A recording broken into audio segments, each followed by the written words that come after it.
Кыргыз Республикасынын президенти Садыр Жапаров СЕК шотландиялык көргөзмө борборуна келип, ал жакта иш-чаранын ачылыш аземине катышты.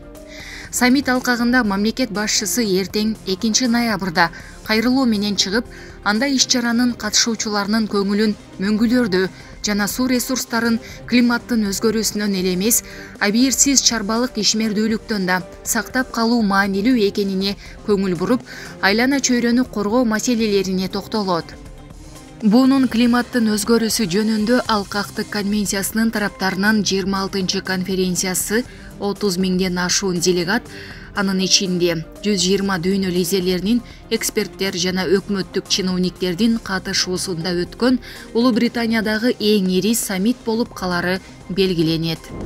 Кыргыз Республикасынын президенти Садыр Жапаров бүгүн 1 ноябрда Глазго шаарында Азиялык өнүктүрүү банкынын президенти Масацугу Асакава менен жолугушту. Жолугушуу жүрүшүндө Кыргызстан менен Азиялык өнүктүрүү банкынын ортосундагы кызматташтыктын келечеги талкууланды. Мамлекет башчысы Азиялык өнүктүрүү банкы менен өз ара аракеттенүү тышкы экономикалык саясаттын алгылыктуу багыты болорун белгиледи.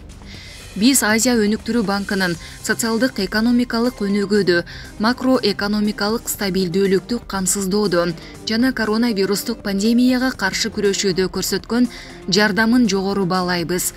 Азия өнүктүрүү банкынын 2021-2024 жылдарга программасынын алкагында программалык долбоордук кызматташууну андан ары кеңейтүүнү колдойбуз, деди ал.